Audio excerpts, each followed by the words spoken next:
کیونکہ جسم کے اوپری حصے میں خون باقی نہیں رہتا۔ آکسیجن کی کمی کے باعث جسم کے اندر ہونے والے تمام کیمیائی عمل رک جاتے ہیں، آنکھیں دھندلا جاتی ہیں اور پٹھے سخت ہو جاتے ہیں۔ جسم کا درجہ حرارت کم ہو کر ماحول کے درجہ حرارت کے برابر آ جاتا ہے۔ بلاآخر منہ، ناک اور دیگر سوراخوں سے بیکٹیریا خون کی نالیوں میں داخل ہو جاتے ہیں اور جسم کے گلنے سڑنے کا عمل شروع ہو جاتا ہے۔ صرف اللہ رب العزت کے انبیاء کرام اور نیک بندوں کے جسم قبروں میں گلنے سڑنے سے محفوظ رہتے ہیں۔ ابن ماجہ میں ہے کہ اللہ تعالیٰ نے زمین پر انبیاء کرام کے جسموں کو کھانا حرام کر دیا ہے۔ اللہ تعالیٰ کا نبی زندہ ہوتا ہے اور اسے رزق دیا جاتا ہے۔ تمام مسلمان اس بات پر ایمان رکھتے ہیں کہ ہر ذی روح کو موت کا ذائقہ چکھنا ہے۔ ہماری زندگی کے جتنے لمحے لکھ دیے گئے ہیں ان میں کمی بیشی ممکن نہیں۔ جو روح قبر میں ہے وہ باہر نہیں آ سکتی، گویا موت خود زندگی کی حفاظت کرتی ہے۔ موت ہماری زندگی کی سب سے بڑی حقیقت ہے۔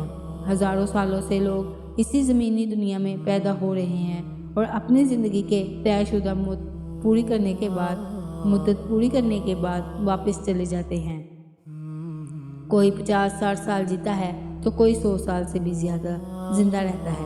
بلاآخر سب کو ایک دن مرنا ہے اور اپنے رب کے حضور حاضر ہو کر اپنی زندگی کے امتحان کا حساب دینا ہوگا۔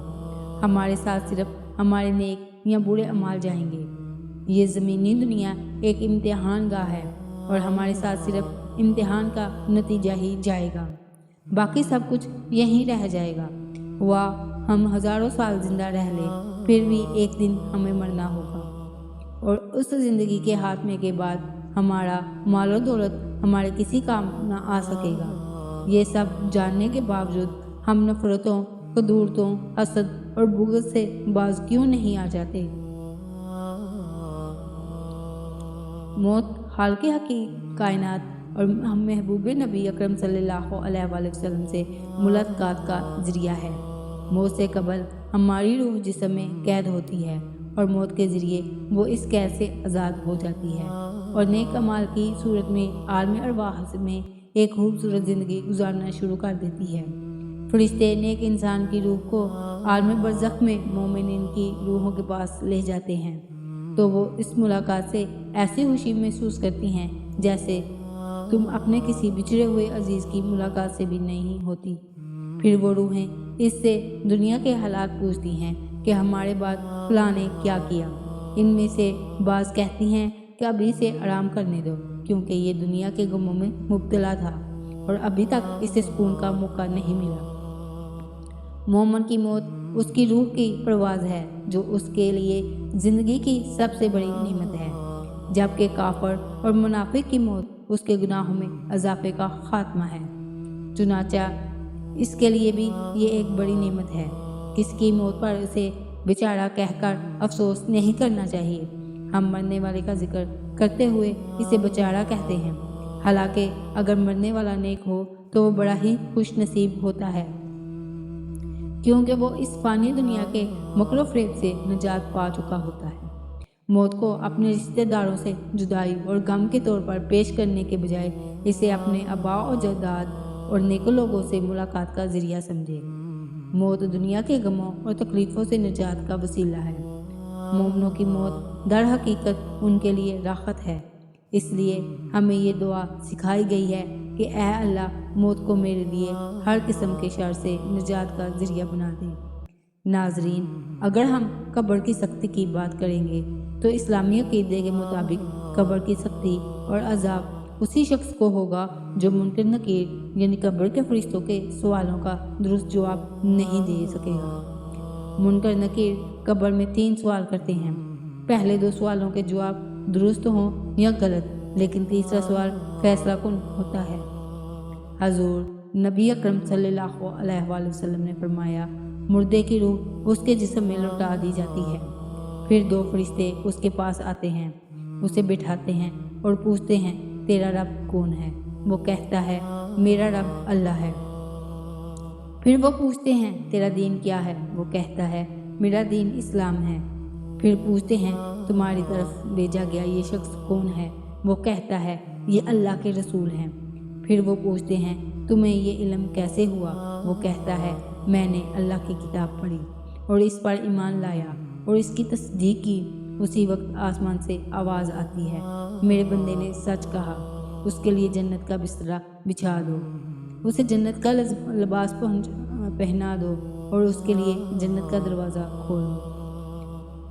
دوسری روایت میں ہے کہ فرشتے کہتے ہیں سو جا، اس شخص کی طرح جیسے وہی جاگاتا ہے اور اس کے گھر والوں میں سے سب سے زیادہ محبوب ہو، یہاں تک کہ اللہ اسے قیامت کے دن اٹھائے گا۔ لیکن اگر تیسرے سوال کا جواب درست نہ دیا جا سکے تو فرشتے بائیں جانب کی کھڑکی کھول کر اسے جہنم کا منظر دکھاتے ہیں اور کہتے ہیں اب تمہارا مستقل ٹھکانہ جہنم ہے۔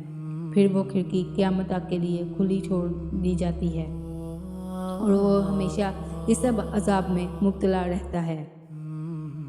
ناظرین، قبر کا یہ مرحلہ انسان کے لیے بہت اہم ہے کیونکہ یہی وہ پہلا پڑاؤ ہے جہاں سے آخرت کی زندگی کا آغاز ہوتا ہے۔ اگر قبر آسان ہوگی تو اس کے بعد آنے والے تمام مراحل بھی آسان ہو جاتے ہیں، اور اگر قبر ہی سخت ہوگی تو آگے کے مراحل اور بھی زیادہ سخت ہو جاتے ہیں۔ اس لیے نبی اکرم صلی اللہ علیہ وآلہ وسلم قبر کے عذاب سے اللہ کی پناہ مانگا کرتے تھے۔ مومن کے لیے قبر جنت کے باغوں میں سے ایک باغ بن جاتی ہے جہاں اس کے لیے روشنی، کشادگی اور سکون ہوتا ہے، اور اس کے نیک اعمال ایک خوبصورت میں اس کے پاس آتے ہیں اور اس سے کہتے ہیں گھبراؤ نہیں، میں تمہارے نیک اعمال ہوں، میں تمہارا ساتھی رہوں گا یہاں تک کہ قیامت قائم ہو جائے۔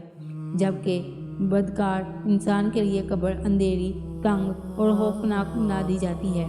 اس کے برے اعمال بدصورت اور ہولناک شکل میں ظاہر ہوتے ہیں اور اس سے کہتے ہیں میں ہی تیرا اعمال ہوں، آج تو مجھے ناپسند کر رہا ہے لیکن یہی تیرے لیے عذاب کا سبب ہوں گے۔ قبر میں انسان کے ساتھ اس کا مال، اس کی اولاد اور اس کے اعمال جاتے ہیں، مگر دفن کے بعد مال اور اولاد واپس لوٹ آتے ہیں، صرف اعمال اس کے ساتھ رہ جاتے ہیں۔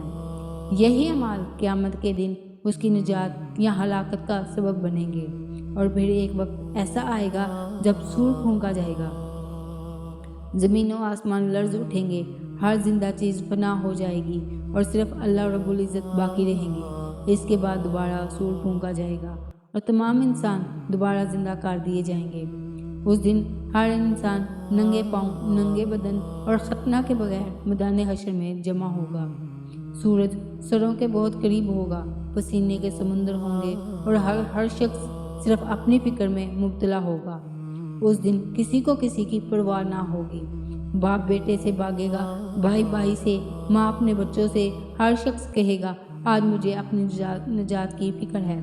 لیکن اس دن کچھ خوش نصیب لوگ ایسے بھی ہوں گے جنہیں اللہ اپنے عرش کے سائے میں جگہ عطا فرمائے گا، جب کسی اور سائے کی وجود نہ ہوگا۔ یہ وہ لوگ ہوں گے جنہوں نے دنیا میں اللہ کی اطاعت کی اور اس کے احکامات پر عمل کیا اور گناہوں سے بچنے کی کوشش کی۔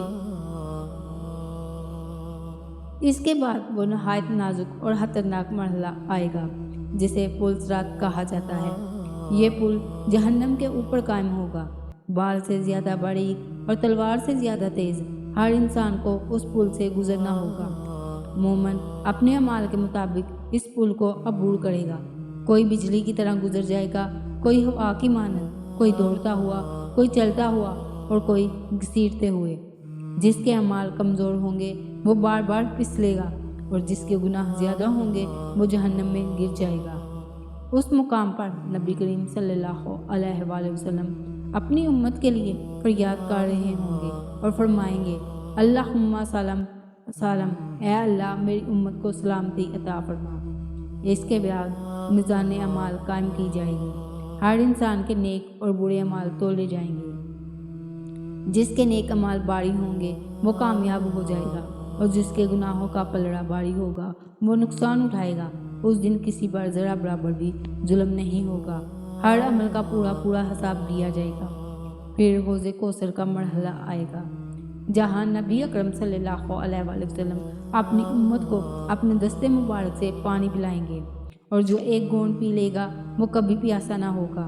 لیکن وہ لوگ جو دین سے ہٹ گئے ہوں گے یا بدعات میں مبتلا ہو رہے ہوں گے، انہیں وہاں سے ہٹا دیا جائے گا۔ اس کے بعد شفاعت عظمیٰ کا دروازہ کھلا جائے گا۔